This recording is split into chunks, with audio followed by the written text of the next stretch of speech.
Right, this is a little project that I'm going to have a go at. Some time ago, I won this on an auction site for not a great deal of money. It's an SPV SAR50 automatic tapping head. For those of you who don't know what one is, we'll get it out and I'll show you, and also see if we can address this problem.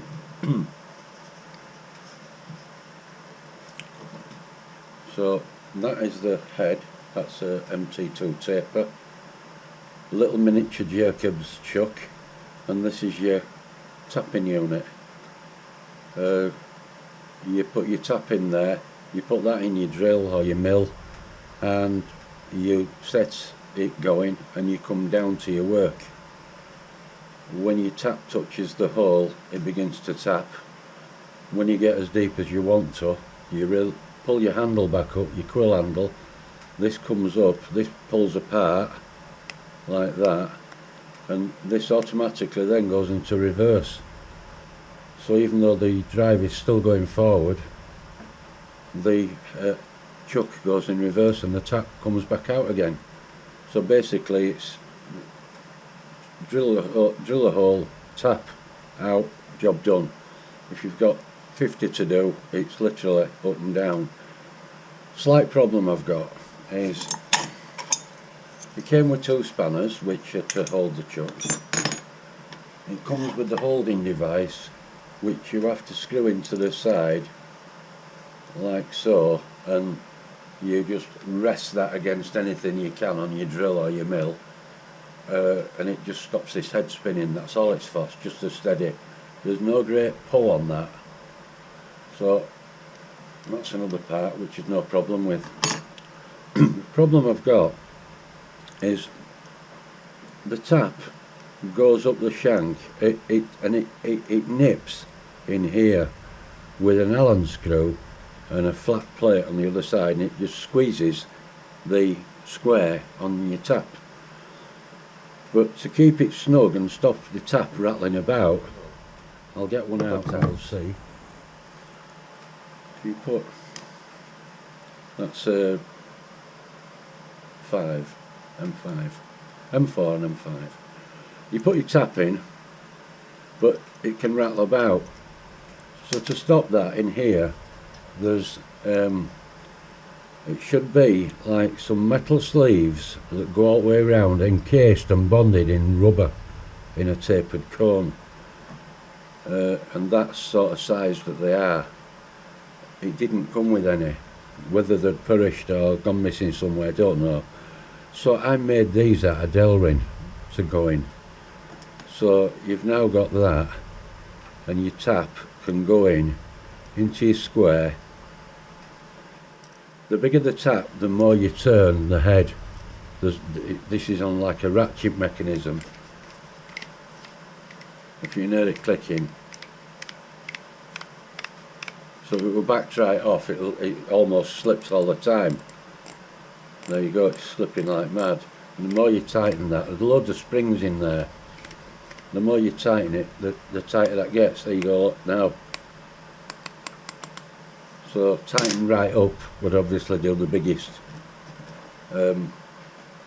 tap.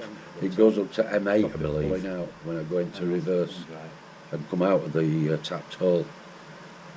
It's a shame because it works great, other than it slips a bit sometimes on the bigger taps. I tried it on an M8 and it just slipped all the time. So I have had this covered off to have a look, and it's just got a load of borings round there, and then long springs. There's stacks of them in there. I'm assuming the springs have probably lost the sell-by date, and I don't think you'd be able to get those. So maybe some little spacers in there. That would be a trial and error, some little slugs to put in, so push the springs slightly harder. I'm sure that's rectifiable, but as I say, I need to address this business first. So that's my next project, and I'll come back when I've found something suitable and we'll go through doing it, and obviously see what the results are at the end. Yeah, found a bit of alibi. that will probably do the job to replicate them. It's big enough, just right size outside diameter, which is 499, half inch. So I'm going to do this different to how I first did it. I'm going to do all the work from this end. So I'm going to drill the 6mm hole in it from this end, and I'm going to do the taper from this end, finish it all up, make sure it fits. I might cut that taper slightly less angle. I've nothing to measure that angle in that little Jacob's chuck, and I guess this, and it might be a bit rattly right down at the bottom, so I'm going to make it just less of an angle on that. So I'm just going to spot it off, and I'm going to drill it through. I'll drill it through to do 2, because there's 2 to do, a smaller one for the 4mm.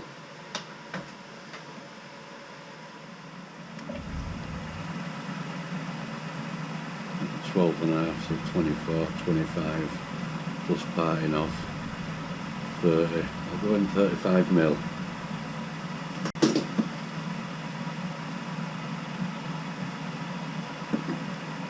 I hope it's not going to weaken it sufficient that it's going to be hard to do taper, but it's on aluminium, so it should be easy. So let's go in.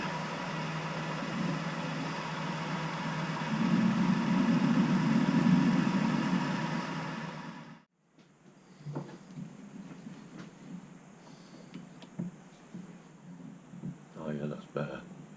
That's a good snug fit now, is that? Couldn't ask for any better. Other than having the proper ones.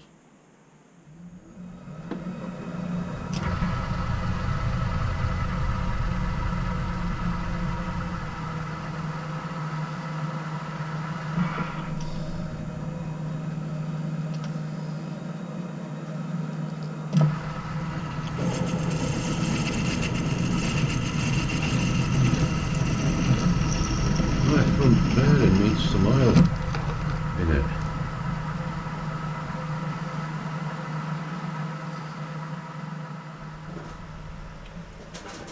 Right, so there's our little collet, if you want to call it.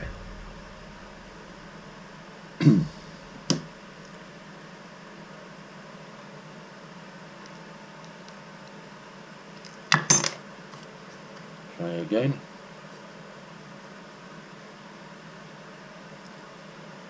Right, a tap.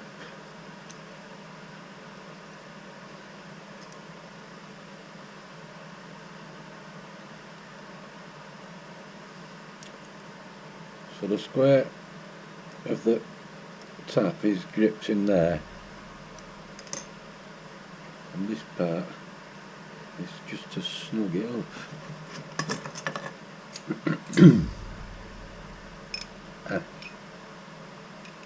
Oh yeah, that's it. So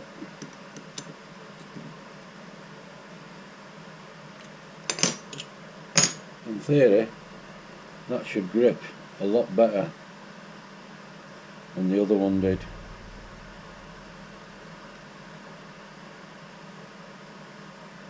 Give that a try. So right, I'm back on this again. Unfortunately it wasn't successful. I made that one with the slit at the top there and fitted it in, and it looked like it were great, but I'd nipped the Allen key that holds the back of the tap, and that's why it was snug. As soon as I released the Allen key I could pull it in and out. It wasn't gripping with sufficient force. So I've started again, and this time what I've done is I've cut this a 1 degree sharper angle than what it was, but instead of putting the slots in the back I've put them at the front.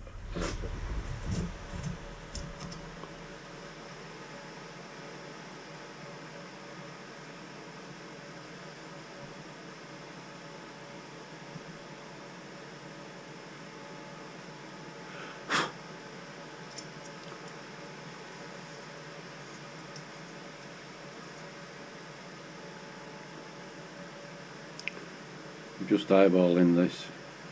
Doesn't have to be bang on, but it's not a milling setup, is it? But cutting slots square are awkward out there, because as we all know, hacksaws always run off, no matter how much experience you've got with them.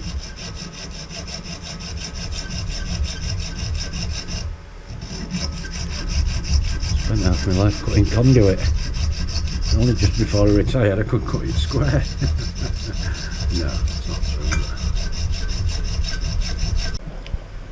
If we can maybe do it like this, I don't know.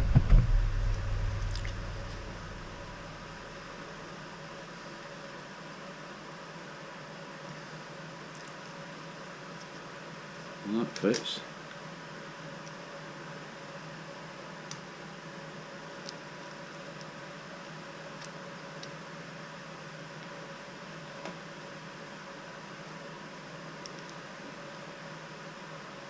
Again, I'm not going to nip this up, I'm just going to snug it to it so we know it's central, so I can still pull it in and out.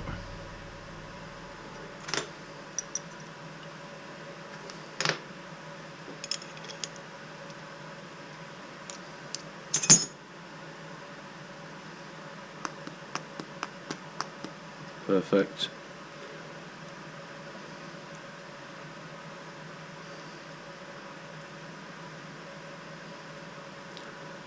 Right, so we've now got a tap that'll stay central, won't wobble about, and it's well fixed. 2 collets, so all the sizes I want to do I've got. Just a little bit to add on. I've just taken this out of the vise and I turned this chuck at the bottom, and let's move this out of it. I turned the chuck at the bottom. Wait till that stops. God, it's like being on a number 10 bus upstairs, isn't it? Watch these springs when I turn the chuck.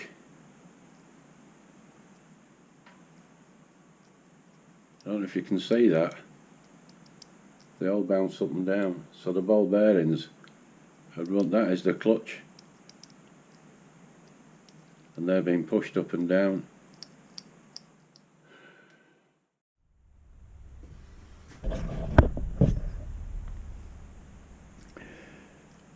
I was looking through my bits and bats, thinking about extending these springs with something that wouldn't fall out, and thinking machining some little brass slugs.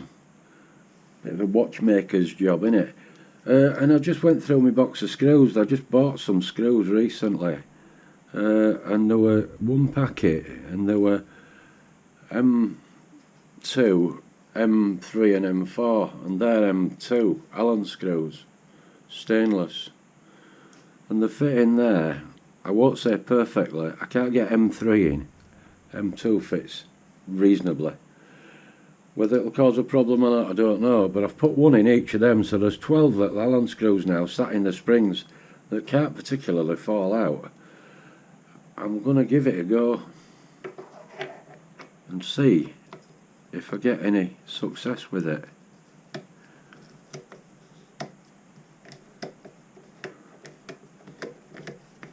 One thing I'll know is if it won't screw right down, one of them's catching somewhere.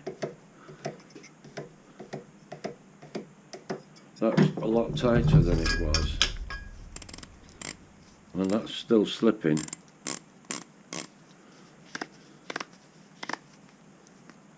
Oh, that's gripped it better. That's harder. And I'm only just getting down to my groove where my circlip goes. So there's good tension on there now. Now, there weren't any tension on when it was up to the little C circlip. When it was screwed back to there, I could spin that by hand. In fact, I think earlier you will have seen me doing that when we were trying the collet out. So it is putting more pressure on. Let's see if it'll screw down.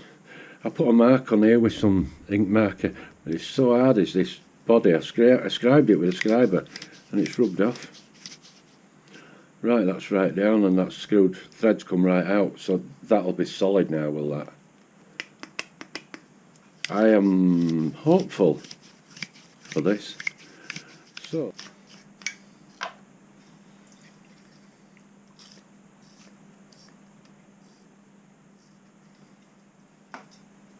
across 10.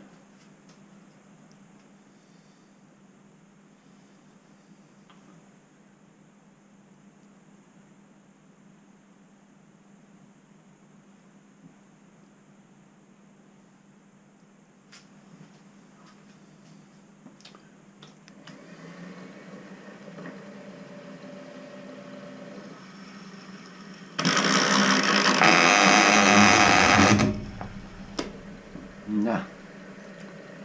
There's something seriously wrong inside there, isn't there?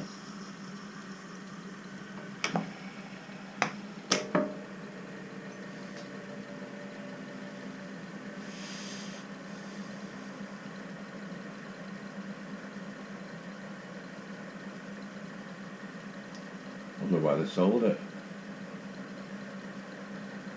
I suppose it's a risky tack, innit, buying something second hand.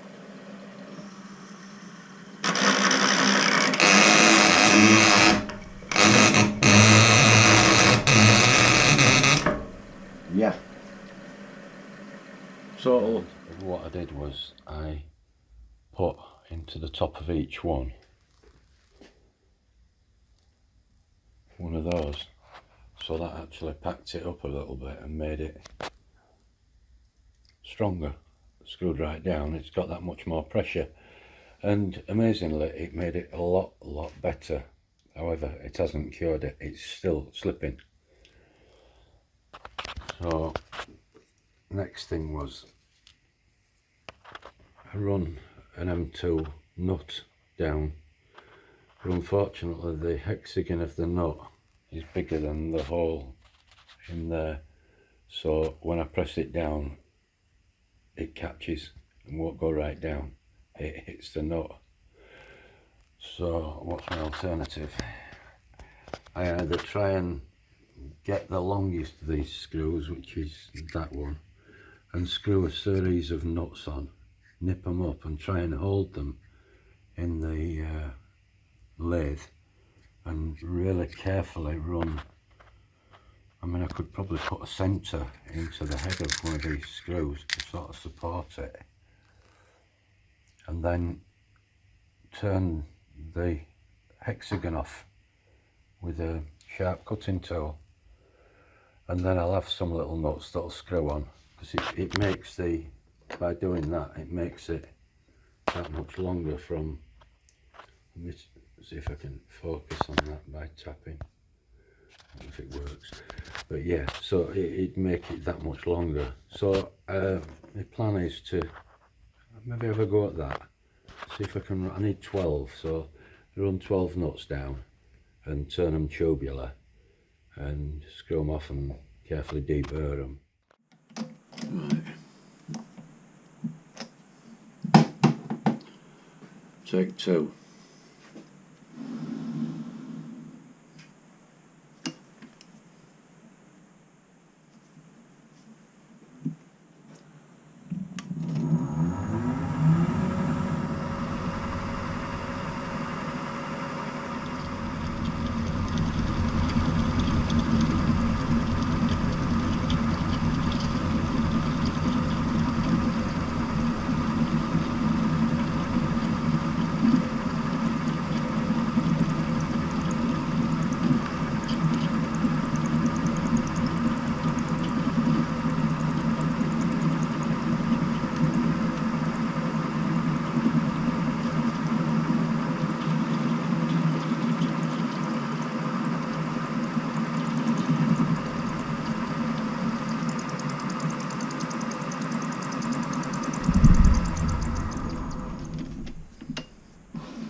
Right, so we've got one nut that I need to do yet, So we've got 1, 2, 3, 4, 5, 6, there's 7 on there. I need to do 12 altogether. But that's now the same diameter as the shank of the Allen screw, the M2. So they should go down through the bore. I don't know whether I'm wasting my time, but it's worth a go. Right, if you can see this okay, so this is the 12 springs back in, which is extremely weak. That's my new stud with the nut that's had the hexagon taken off. And the idea being, I've depthed these out so when I press them to full depth they don't bottom out or anything.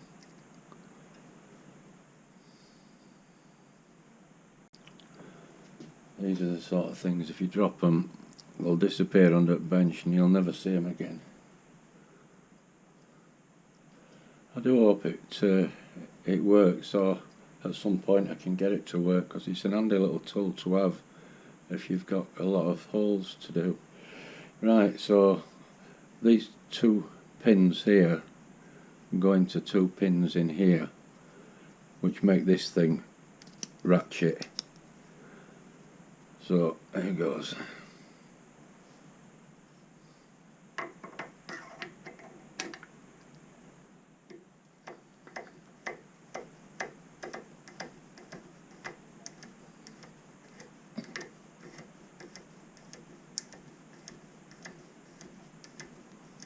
That is a lot tighter, I can tell.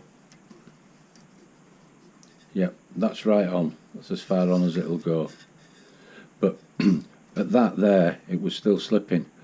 It was tapping into the M8 plug tap into the correct size hole in a 10mm plate aluminium with some WD-40 on, running at about 200ish or less RPM. Drove in about 3/4 of the way, maybe just under, before it started slipping the head. So we shall leave it slightly slacker. I'll get this set back up on the miller machine and we'll give it another go. If that don't work, I think for tonight I'll pack in.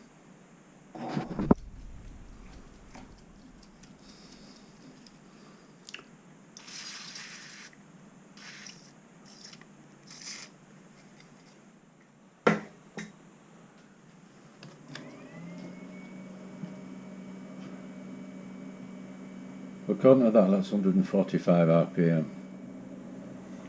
I don't know what it's supposed to be. Here it goes.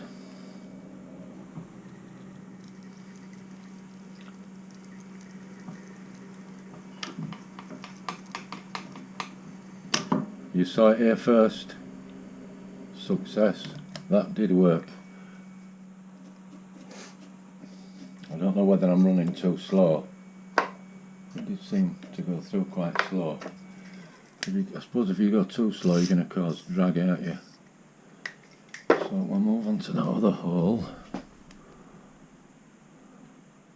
I'm only eyeballing these.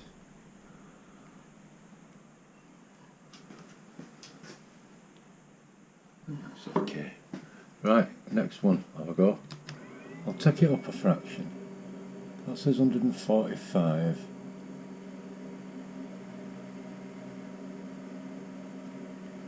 That's 195.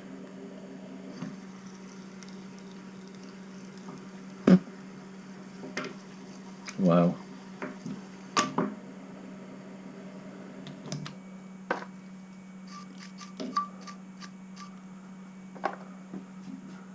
How's it tapped it? M8, let's try it. If this is still tight, it'll be down to tap, won't it?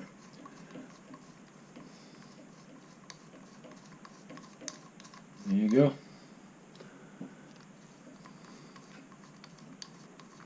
Well chuffed. I've now got an operational tapping head. I can't remember exactly, but it was either £32 or £36. I'd have to look on to, I think it was eBay auction. But a guy in York, he had 2 of them and I missed one of them, with the bigger one. But I won that one, so Strangely, the bigger one, I think that went for something like 85 or 90 pound. I don't know why that didn't go as high. Now I've got a fully functional tapping head. Absolutely chuffed with that, that's brilliant. That is screwed nearly full. Yeah, that's nearly on full, is that. So, but M8's its maximum, so that'd be right, wouldn't it? Fully on for M8, backed off for smaller ones.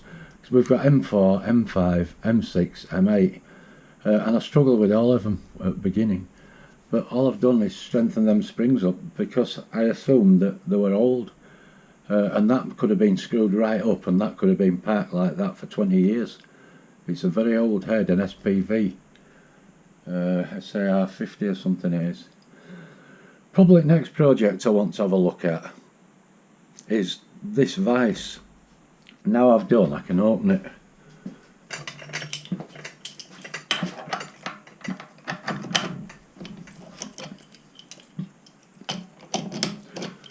Anybody wants to make a fancy spanner for the vise? That's a little beauty, that. That came with it. Somebody had actually made it. I've put a little chain on the end out of some stainless, but made a smashing job of it, and it's brilliant. It's a swivel one. Little project for anybody. Right, so let's see where we're going.